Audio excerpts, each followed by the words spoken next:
Creepy mirror story. There's an old house on the outskirts of town, a place where children dare each other to go but rarely have the courage to enter. It had been abandoned for decades, its wooden beams groaning under the weight of years gone by. The house belonged to the Blackwell family, who disappeared one night without a trace.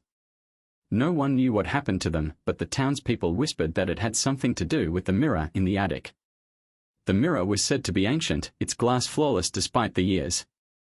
It was massive, nearly 8 feet tall, with a frame of dark, twisted wood that seemed almost alive. But there was something else about the mirror, something that kept people away. They said it had a strange pull, as if it wanted you to look into it. But those who did never returned the same. One summer, a group of teenagers decided to explore the house, eager for a thrill. Among them was Emily, a girl who didn't believe in ghosts or curses. She was the first to reach the attic, brushing aside the cobwebs as she pushed open the creaking door. The air was thick with dust and the wooden floor groaned under her feet. And there, in the far corner, was the mirror. It stood tall, covered in a white sheet that had yellowed with age. Emily hesitated only for a moment before pulling the sheet away. The mirror gleamed in the dim light, its surface flawless and cold. For a moment, Emily saw nothing unusual, just her reflection, staring back at her with wide eyes. But then, something changed. Her reflection began to move on its own, its lips curling into a smile that wasn't hers. Emily stepped back, heart racing, but the reflection stayed in place, its smile growing wider, more sinister. She tried to scream, but no sound came out. The reflection's eyes darkened and it raised its hand, pressing it against the glass.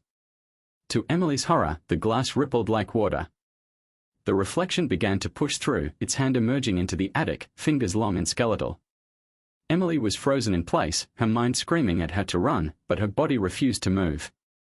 The reflection stepped out of the mirror, its body impossibly twisted and wrong. It looked like her, but its eyes were hollow, its skin pale and stretched tight over sharp bones. It smiled, a twisted mockery of her own, and whispered in a voice that echoed in her mind. "You're mine now." The thing lunged at her, and the last thing Emily saw was her own terrified face reflected in its empty eyes. When the other teenagers found her, she was standing in front of the mirror, staring into it with a blank expression. They called her name, shook her, but she didn't respond. She was breathing, but it was as if her mind was somewhere else, trapped in the glass. They pulled her away, dragged her out of the house, but Emily was never the same. She never spoke again, never acknowledged anyone around her. She just stared into nothing, her eyes empty and hollow. The townspeople say that if you look into the mirror in the attic, you see more than just your reflection. You see the thing